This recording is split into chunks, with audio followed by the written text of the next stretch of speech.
کتنے بم برس گئے فلسطین پر، کیوں نہیں نکلتے؟ ایٹمی طاقتیں ہونے کے باوجود بھی لوگ تگڑا بیان بھی نہیں دیتے. کیوں نہیں دیتے؟ بزدل ہے.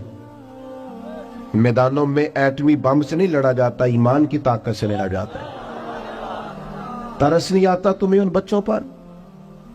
سسکتی بلکتی مخلوق پر. تو کہاں ہے اقوام متحدہ کی تنظیمیں، اور کہاں ہے وہ یورپ جو کتوں اور بلیوں کے حقوق پر تنظیمیں بناتے ہیں، جو جانوروں کے حقوق کی بات کرتے ہیں؟ وہ کہاں اپنے دلوں میں چھپ گئے؟ فلسطین کے ہسپتالوں پر بم برسیں تو تمہارا کیا خیال ہے؟ تم سے حساب سے نماز روزے کا ہونا ہے؟ اللہ کے بندے تڑپتے رہے اور رب پوچھے گا نہیں؟ رسول پاک علیہ السلام نے تو فرمایا مالک قیامت کے دن کہے گا میں جو اس کی شان کے لائق ہے. اللہ فرمائے گا میں بھوکا تھا تو نے کھانا کیوں نہیں کھلایا، میں پیاسا تھا تو نے، یہ صحیح مسلم کی حدیث، مجھے کپڑوں کی ضرورت تھی لایا کیوں نہیں؟ بندہ عرض کرے گا مالک تو کھانے پینے سے پہننے سے پاک ہے. تو رب فرمائے گا وہ جو تیرے پڑوس میں بندہ بھوکا تھا تو بندہ تو میرا ہی تھا نا، وہ جو پیاسا تڑپ رہا تھا تو میرا ہی تھا نا. وہ جن ہسپتالوں پہ بم برستے ہیں وہ کون ہے؟ وہ جہاں جنازے پڑھنے کو کفن میسر نہیں، وہ کون ہے؟ جب وہ پوچھیں گے بلا کے تم کو اپنے سامنے تو کیا جواب جرم دو گے تم خدا کے سامنے؟ تم سو رہے ہو، سیاستیں کر رہے ہو، الیکشن کی باتیں کر رہے ہو؟ خدا سے ڈرو. ایک بات بڑی ضروری ہے، وہ میں نے آپ سے ضرور کرنی ہے. ایک آیت ہے قرآن پاک کی سورت بقرہ پہلا سپارہ آیت نمبر 120. اللہ تعالیٰ نے ایک حد بیان کر دی. فرمایا وَلَن تَرْضَىٰ عَنْكَ الْيَهُودُ وَلَا النَّصَارَىٰ حَتَّىٰ تَتَّبِعَ مِلَّتَهُمْ. فرمایا یہ یہودی اور عیسائی تم سے ہرگز راضی نہیں ہوں گے. یہ قرآن ہے اور سادہ ترجمہ تفسیر کی بھی ضرورت نہیں. یہ معاہدے کر لیں، محبت کے وعدے کر لیں، یہ تم سے راضی نہیں ہوں گے. کب راضی ہوں گے؟ حتی تتبع ملتہم، یہاں تک کہ تم ان کے دین کی پیروی کرنے لگ جاؤ. میرا جب پہلی دفعہ پاسپورٹ بنا تو میں نے سارا پڑھا، کتابیں پڑھنے کا شوق تھا شروع سے. اس کے ہر صفحے پہ لکھا ہے کہ سوائے اسرائیل کے. یعنی آپ پوری دنیا میں یہ سبز ہلالی پاسپورٹ لے کے جا سکتے ہیں، خبردار اسرائیل آپ یہ پاسپورٹ لے کے نہیں جا سکتے. یعنی اتنی نفرت کسی ملک سے کہ اس پر لکھ کے چھاپ دیا ہر صفحے پر کہ یہ پاسپورٹ سوائے اسرائیل کے ہر ملک کے لیے کارآمد ہے. میرا سوال ہے عرب کے ان لیڈروں سے جنہوں نے اسرائیل کے ساتھ معاہدہ کیا، مجھے بتاؤ تمہیں فلسطین کی بیٹیاں بھول گئی نا ساری کی ساری؟ تمہیں وہ ماں بھول گئی نا جو مسجد اقصیٰ کے دروازے پہ کھڑی ہو کے چیخیں مارتی تھی اور کہتی تھی کوئی علی کو خبر کرو کہ میری بچیاں قید میں ہیں؟ وہ بھول گئی؟ تمہیں وہ بہن بھول گئی نا جس پر شراب کی بوتل انڈیڑتے تھے اسرائیل کے فوجی؟ وہ آپ کو ابھی بھی ویڈیو مل جائے گی. وہ انڈیلتے تھے شراب کی بوتل، اسے پکڑتے تھے، دست درازی کرتے تھے، اور وہ بیٹی کہتی تھی یا رحمت للعالم. بھول گیا تمہیں وہ سارا کچھ؟ تم نے 1 منٹ لگایا اور تم معاہدہ کس سے کروا رہے ہو؟ امریکہ کے صدر سے. اتنا ظلم کیا تم نے، اتنا قاتل کے ساتھ معاہدہ. کیا سمجھتے ہو فلسطین والوں کا کوئی والی وارث نہیں؟ سنو، میرے رسول کریم صلی اللہ علیہ وسلم نے فرمایا میرا کوئی مالدار امتی دنیا سے چلا جائے، پیسے جائیدادیں چھوڑ کے جائے تو اس کی اولاد میں بانٹ دینا، لیکن اگر اس کے ذمہ قرضہ ہو تو میرے پاس آ جانا، میں اپنے امتی کا قرض ادا کروں گا. جس کا کوئی وارث نہیں ہوتا مدینے والا اس کا وارث ہوتا ہے. میں قرض دوں گا اپنے امتی کا. کیا سمجھتے ہو فلسطینی لاوارث ہے؟ صبح قیامت نبی پاک تم سے سوال کریں گے. تمہیں اللہ کے حضور حاضری دینی ہے. کیوں نہیں صلح کرتا اسرائیل فلسطین کے ساتھ؟ لبنان کے ساتھ دوستی کیوں نہیں کرتا؟ شام سارا کٹ گیا اسرائیل کی وجہ سے. آج تمہیں خیال آیا ان کے ساتھ معاہدہ کرنے کا؟ ہمیں سبق پڑھاتے ہو، خدا سے ڈرو. اور پھر اقبال کہتے ہیں مسلمانوں سے مایوس نہ ہونا، حکمرانوں سے زیادہ امیدیں بھی نہ لگانا. وہ جو چھوٹے چھوٹے لوگ نکلے تھے نا صحرا سے، بظاہر غریب تھے، بظاہر ان کے پاس مال نہیں تھا، وہ خالد بن ولید جیسے، وہ سعد بن ابی وقاص جیسے، بظاہر ان کے پاس زیادہ اسلحہ نہیں تھا. اقبال کہنے لگے مایوس نہ ہونا، یہ نہیں کہنا بن کچھ نہیں سکتا. فرمانے لگے رات میں نے سنا ہے فرشتے آپس میں باتیں کر رہے تھے. واہ اقبال تیرا بھی انداز کتنا نرالا ہے. کہنے لگے رات فرشتے آپس میں باتیں کر رہے تھے، میں نے سن لی ہیں. بھلا وہ کیا کہہ رہے تھے؟ یہ سارے لوگ نا خالد بن ولید، سعد بن ابی وقاص، یہ صحرا کے رہنے والے تھے، اور اس وقت کی سب سے سپر پاور روما کہلاتی تھی. الٹ پلٹ کے رکھ دی ساری رومی سلطنت. تو اقبال کہنے لگے رات فرشتے آپس میں باتیں کر رہے تھے کہ سنا ہے پاکستان کے، ہندوستان کے مسلمان جوان مایوس ہو گئے، کہنے لگا نہ مایوس ہونا، نکل کے صحرا سے، جس نے روما کی سلطنت کو الٹ دیا تھا، نکل کے صحرا سے۔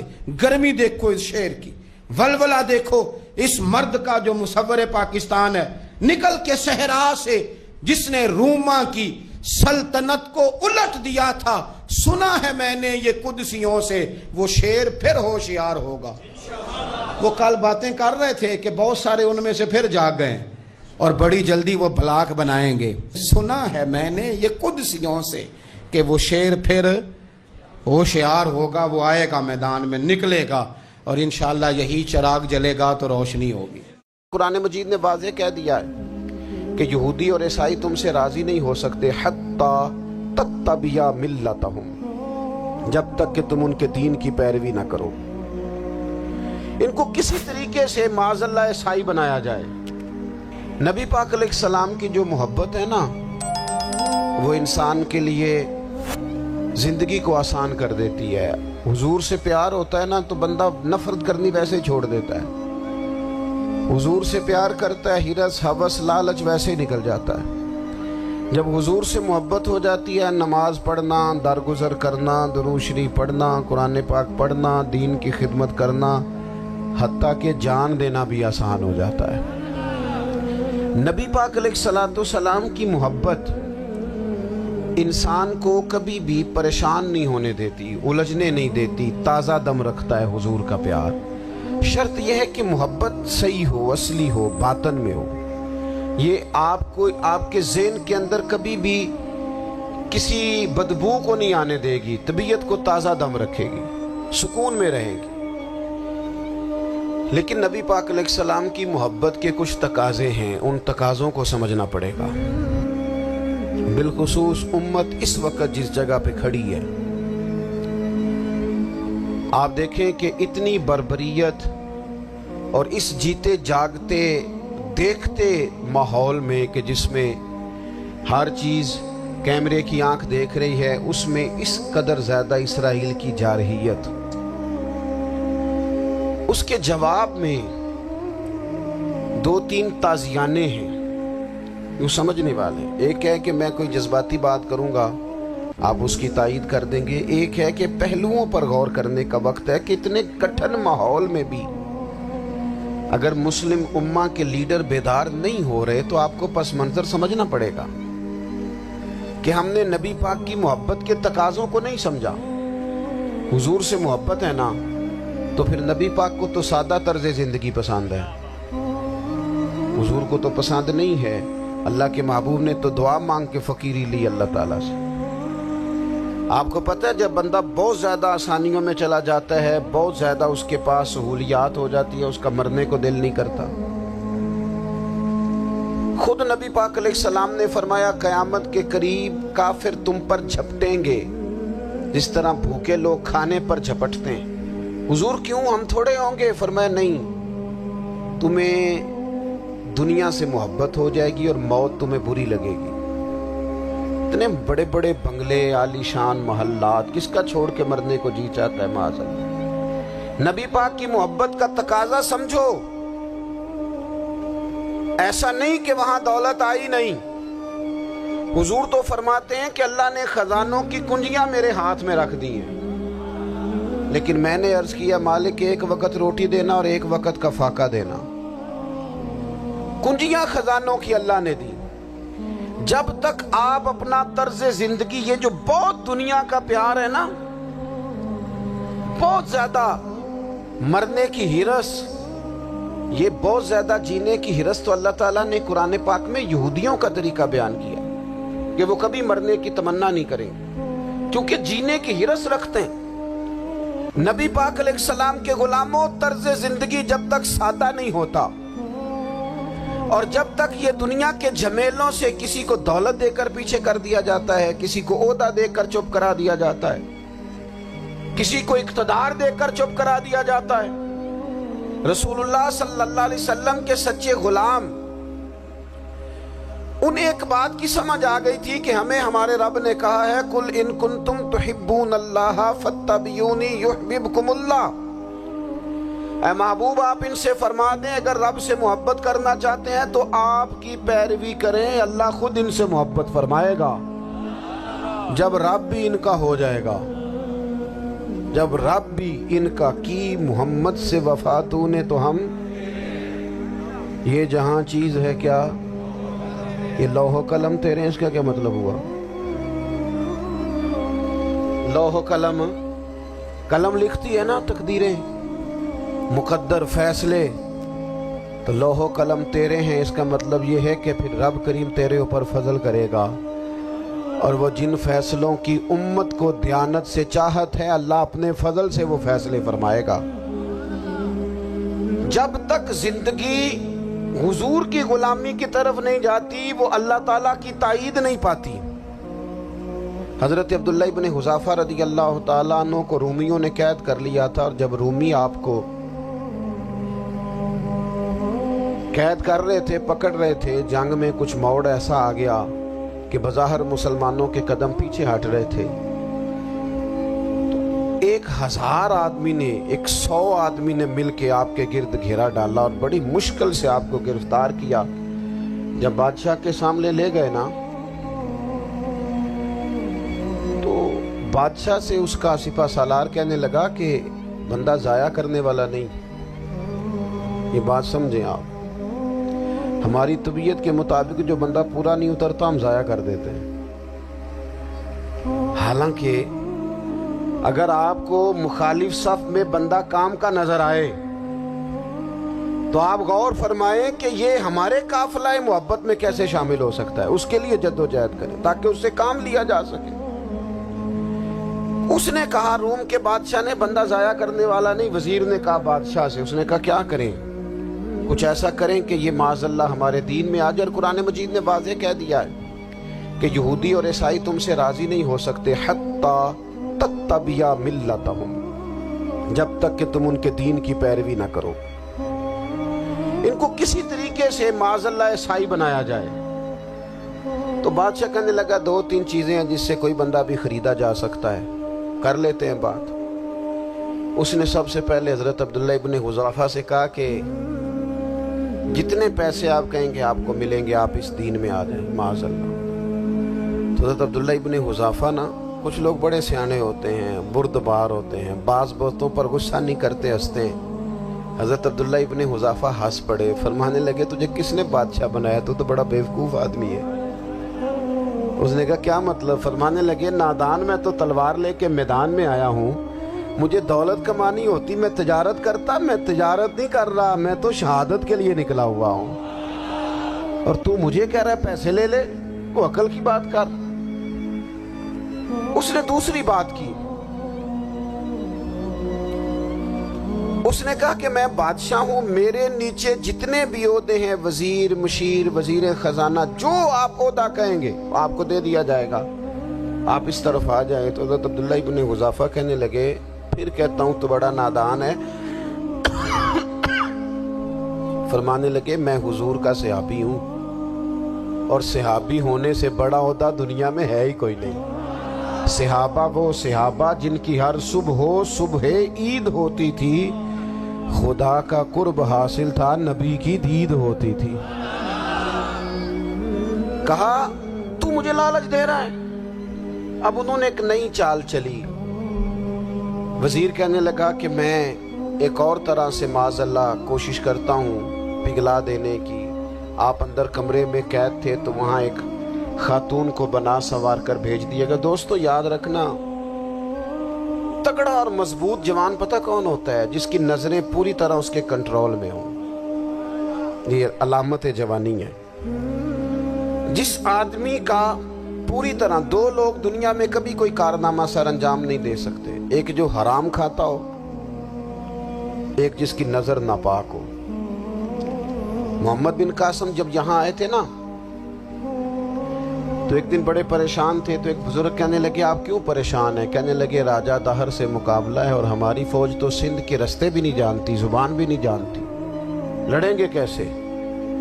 2-4 دن کے بعد ان بزرگوں کی دوبارہ محمد بن قاسم سے ملاقات ہوئی تو بڑے خوش تھے۔ کہا آپ کیوں خوش ہیں؟ کہنے لگے وہ میرا مقابلہ نہیں کر سکتا، میں نے تحقیق کر لی ہے۔ کہا کیوں؟ کہنے لگے نظر کا گندہ ہے، اور جو نظر کے گندے ہوتے ہیں وہ میدانوں میں ٹھہرا نہیں کرتے.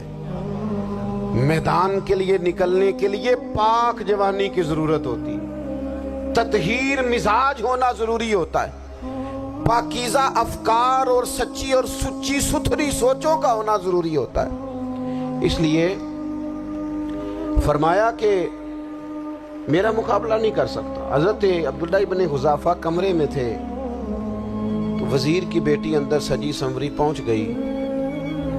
جیسے ہی آپ نے اس کفر کی چال کو دیکھا تو تیمم کر کے نفل شروع کیے. وہ ساری رات بیٹھی رہی، رب کا بندہ ساری رات عبادت کرتا رہا. عبادت بڑا سہارا ہے، مصلی بڑا سہارا ہے اللہ کے بندوں. صبح دروازہ کھولا، وزیر نے اپنی بچی سے پوچھنا چاہتا تھا رزلٹ کیا نکلا، تو وہ کہنے لگی پیچھے ہٹ جا، اب تیرا میرا تعلق کوئی نہیں، میں نے نبی پاک کا کلمہ پڑھ لیا.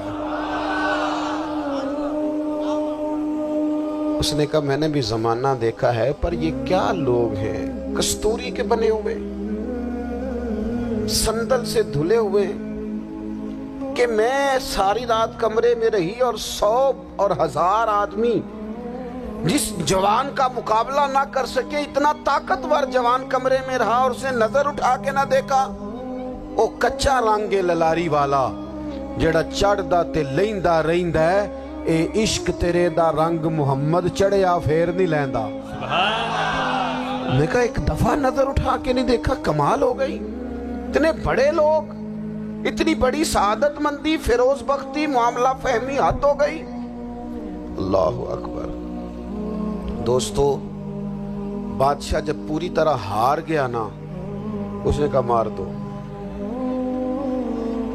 تیل گرم کیا ایک کڑاہی میں، اور جب آپ کو اس میں ڈالنے لگے تو آپ کی آنکھوں میں آنسو آ گئے. بادشاہ کا خیال ہوا شاید نرم ہو گئے ہیں. کہنے لگا روئے کیوں؟ فرمانے لگے سوچتا ہوں جان ہی ایک ہے، کتنا مزہ ہے اس کی راہ میں جان دینے کا، کتنی لذت ہے اس کے نام پر مرنے میں، کتنا لطف ہے. جے تو چڑھیا اتے دار بھی نہیں، تے جے تو وکیا عشق بازار بھی نہیں، تے ایڈا سستا سودا پیار بھی نہیں، تے ایڈا سستا لبدا یار بھی نہیں.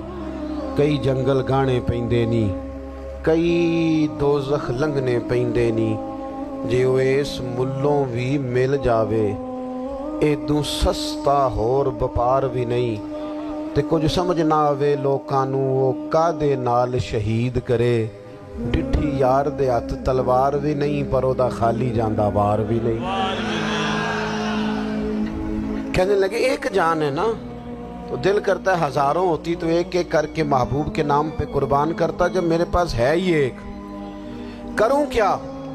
حضرت عبداللہ ابن حذافہ رضی اللہ تعالیٰ عنہ جب روئے اور بادشاہ نے یہ بات سنی تو بادشاہ اٹھ کے کھڑا ہو گیا. سارے وزیروں مشیروں کو کہنے لگا تم نے کہا تھا نا بندہ ضائع کرنے والا نہیں، یہ بھی ضائع کرنے والا نہیں. کہنے لگا میرا ماتھا چومو، تم جیسے لوگوں کو قتل نہیں کرنا چاہیے، آزاد کرنا چاہیے. عزیز اپنی زندگی سے نا یہ بہت زیادہ ہرس، ہوس، طمع، اور یہ کسی بات کی بھی ہو، ہرس صرف پیسوں کی نہیں ہوتی، شہرت کی بھی ہوتی ہے. یہ بیماری انسان کو اقتدار کی بھی ہوتی ہے، تعریف کی بھی بیماری ہوتی ہے. یہ سارے نقص ہوتے ہیں لوگوں کو، اور معاذ اللہ بعض جبوں کبوں کے اندر بھی ہوتے ہیں، وہاں بھی پنپتے. اپنی زندگی جب تک اس سادگی میں نہیں لاؤ گے جو رسول پاک نے عطا فرمائی. جب لوگ آسانیوں میں پوری طرح الجھ گئے تو پھر وہ دور ہوئے اور کفر چڑھ گیا. دوسری بات، اللہ کے محبوب صلی اللہ تعالی علیہ وسلم کی محبت ہم سے تقاضا کرتی ہے کہ ہم اس مشن کے لیے کام کریں جس مشن کے لیے رسول پاک نے کام فرمایا ہے. ہم سارے کام بڑی مضبوطی سے، سوچ سمجھ کے، تدبر سے، حکمت سے، تقاضوں کو مد نظر رکھتے ہوئے کرتے ہیں. سارے کام دین کے کام میں ہمارا مزاج نہیں ہوتا. او ہو جائے گا جی، آپ بسم اللہ پڑھیں جی، شروع کریں جی. آپ تقاضوں کو سمجھیں، چیزوں کو دبائیں نہیں، چیزوں پر غور کریں. کسی کے ذہن کی سطح پر سوال ابھرتا ہے، اس کا تسلی بخش جواب دیں. اپنی زندگی میں دین کے کام کے لیے اپنے آپ کو وقف کریں. اور دین کے کام کے بہت سارے پہلو ہیں. ہزاروں لوگوں کو قرآن پاک ٹھیک پڑھنا نہیں آتا. ہزارہا لوگ ہیں جو قرآن مجید کے مطالب سے آگاہ نہیں ہیں. دین کی بنیادی ضروریات سے لوگ نابلد ہیں. میں آپ کو کس طرح یہ بات سمجھاؤں کہ ہزاروں کی تعداد میں طلاقیں اس لیے ہوتی ہیں کہ مردوں کو طلاق کے مسئلے نہیں آتے. انہیں پتہ نہیں ہے کہ مجھے حقوق زوجین کے معاملے میں کیسے چلنا. ڈھیر سارے گھروں میں تباہی اس لیے ہے کہ تربیت اولاد کا دینی منہج ہمیں نہیں پتا.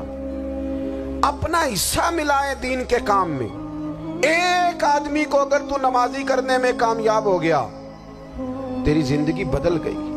وہ دین بیزار لوگ جو ہمارے بیچ بیٹھ کے ہماری نوجوان نسل کو پگڑی اور داڑھی کا نام لے کے بنیادی طور پر دین سے دور کرتے, ایسے نوجوانوں کو دین کا پیغام محبت دے کر دین کے قریب کرنا ہماری ڈیوٹیوں کا حصہ ہے. ہمیں ذمہ داری کا احساس کرنا پڑے گا. ہمیں یہ خاص قدم اٹھانا پڑے گا, توجہ دینی پڑے گی. مساجد, مدارس, میں آپ سے عرض کروں, اتنی ڈٹ کے مخالفت ہوتی ہے نا مدرسوں کی, اتنی ڈٹ کے. میں ادارہ چلاتا ہوں, اس کے چلانے میں جو مشکلات ہیں وہ تو ہم بتا نہیں سکتے آپ کو, اس لیے کہ میری قوم, میرا اس قوم سے تعلق ہے جو نعت خواں امیر کرنا چاہتی ہے, مدرسے نہیں. ہاں, نقیب خطیب پیدا کرنا چاہتی ہے, شعر و شاعری کی زندگی کو پروان چڑھانا چاہتی ہے. فقط ہمارا ان لوگوں سے تعلق ہے جو لاکھوں کروڑوں روپیہ محافل پہ لگائیں گے, اور قاری صاحب بیچارے اگر مسجد کا کوئی ہونے والا کام کسی وقت بتا دیں گے تو وہ بڑی مشکل آ جائے گی ان کے لیے.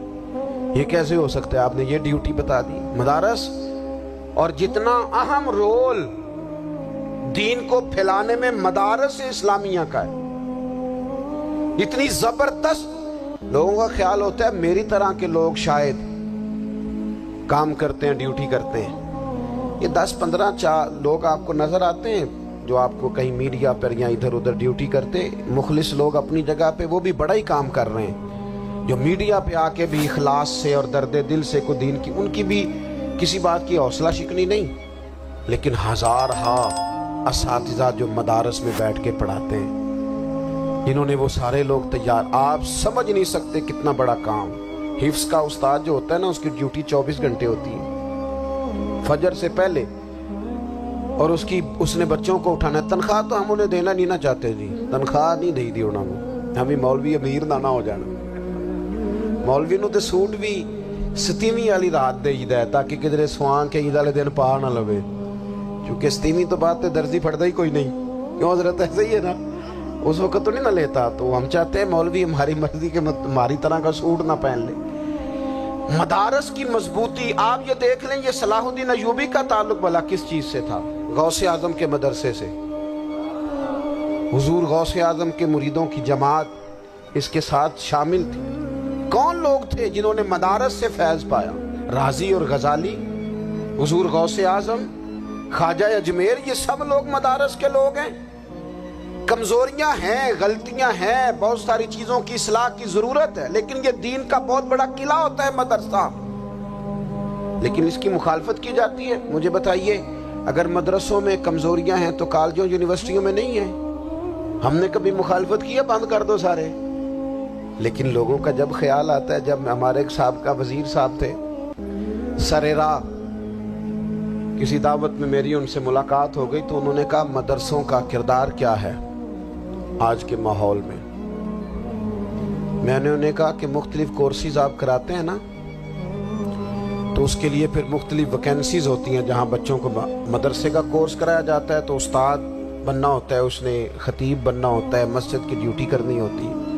میں نے کہا بالکل کوئی حکومت سرپرستی نہیں کرتی, لیکن اللہ کا فضل ہے.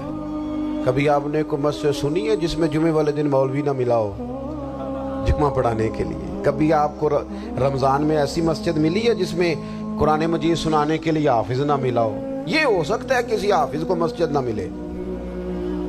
تو مدارس کے ذمے جو کام تھا مدارس نے جم کے کیا ہے اور ڈٹ کے کیا اللہ کے فضل سے.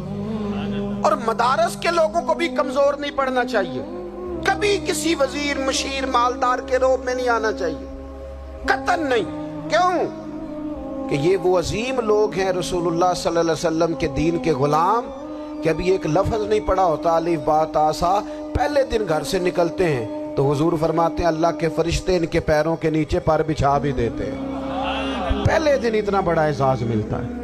تو حضور کی محبت کا تقاضا ہے دین کا کوئی کام کیا جائے۔ ایک خاتون مسجد نبوی شریف میں جھاڑو دیتی تھی پر کوئی کام تو کرتی تھی نا، اور کس مسجد میں؟ جہاں 70,000 فرشتے صبح آتے ہیں 70 شام آتے ہیں، اس مسجد میں وہ خاتون جھاڑو دیتی تھی۔ بخاری ہے، جب ان کا انتقال ہو گیا صحابہ نے سوچا کہ حضور کو تکلیف ہوگی، بغیر بتائے جنازہ پڑھ دیا۔ حضور صبح تشریف لائے، تازی قبر دیکھی، اور محبوب وہ ہیں جو فرش پہ کھڑے ہو کے عرش کی خبریں دیتے ہیں۔ نبی پاک علیہ الصلوۃ والسلام نے فرمایا کہ مجھے اطلاع کیوں نہیں دی اس کے انتقال کی؟ یہ کرم دیکھو، کوئی ڈیوٹی تو کرتی تھی نا یار، پر خلوص سے، پر پیار سے، پر اللہ کو راضی کر دے گا، پر درد دل سے۔ اور دین کی ڈیوٹیاں کرنے والے دوستو سنو، حضور صبح آئے، قبر کو دیکھ کر فرمایا مجھے کیوں نہیں بتایا؟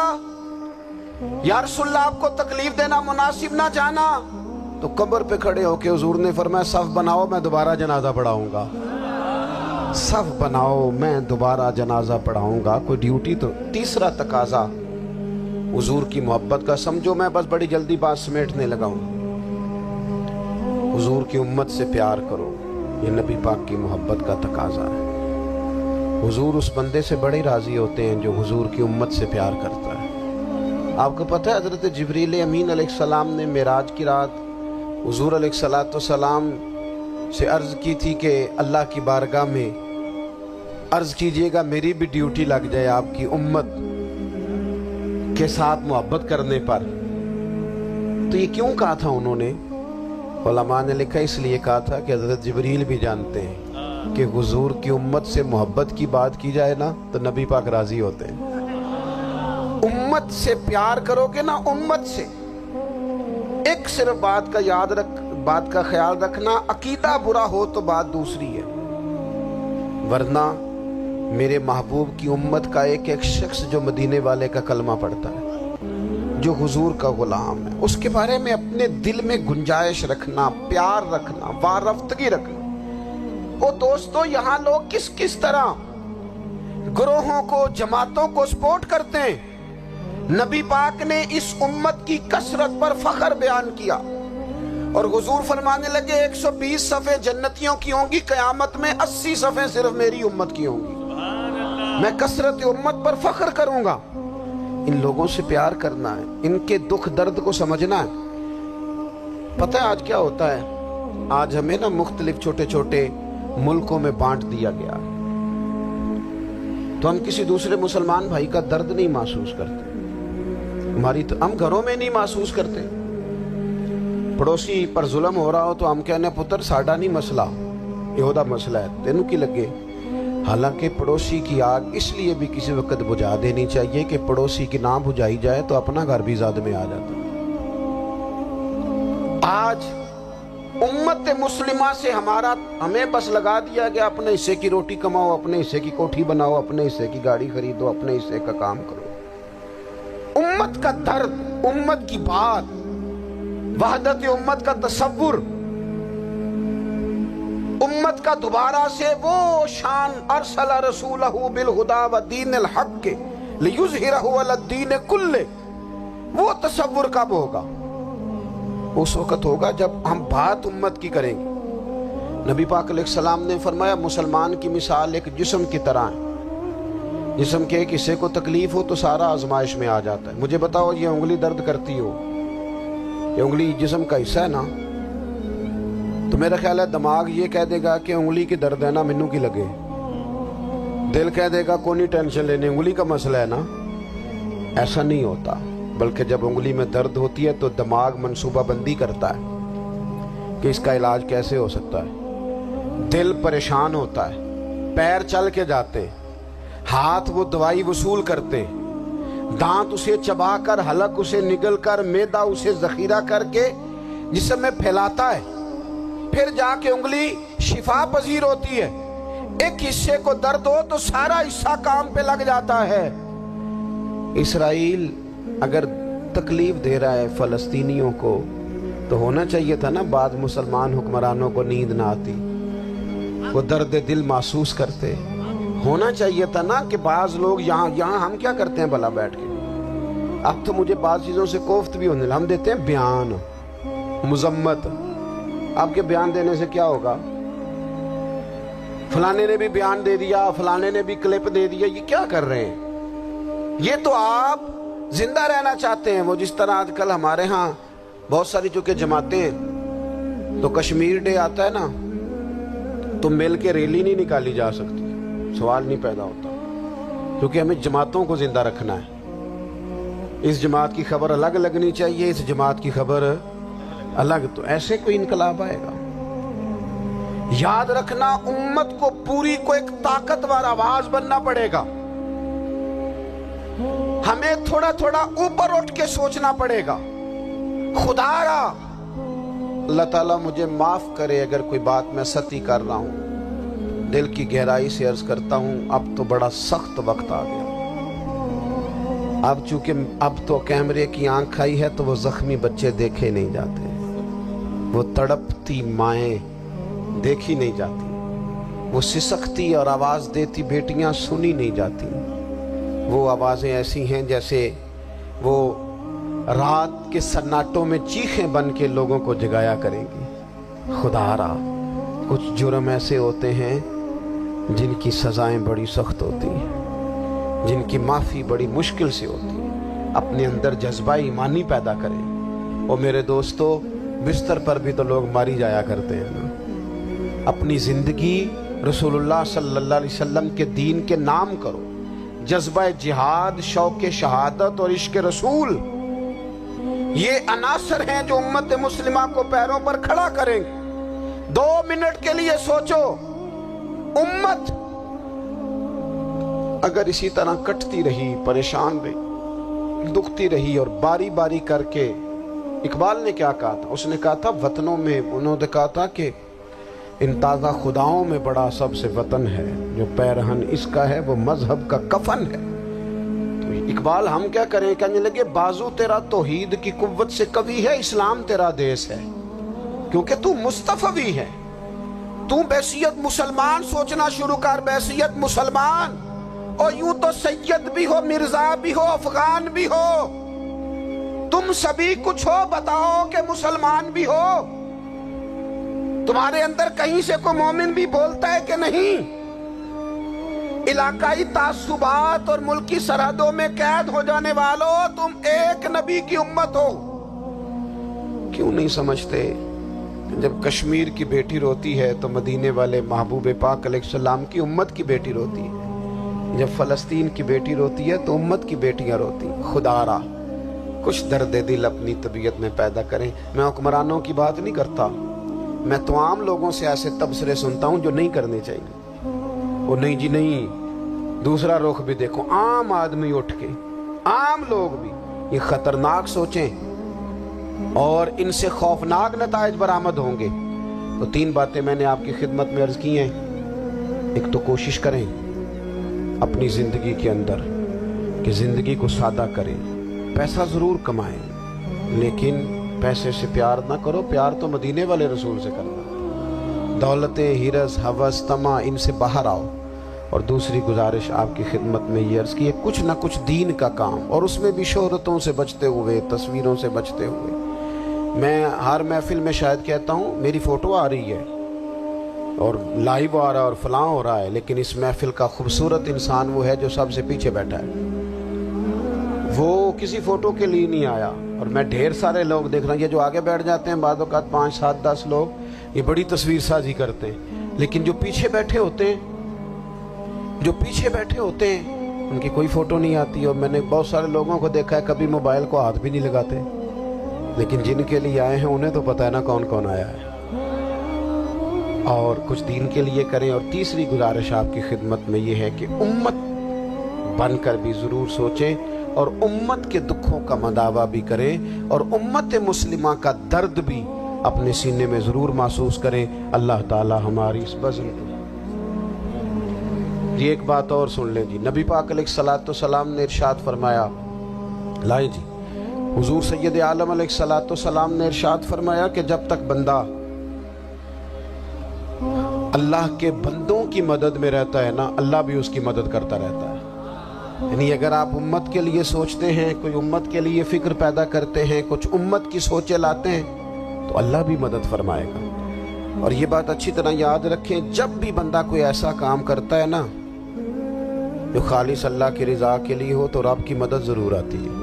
وَلَقَدْ نَصَرَكُمُ اللَّهُ بِبَدْرٍ وَأَنْتُمْ أَذِلَّةٌ، تو یہ کام کریں گے تو اللہ کی مدد بھی آئے گی۔ اللہ توفیق عطا فرمائے۔ وَمَا عَلَيْنَا إِلَّا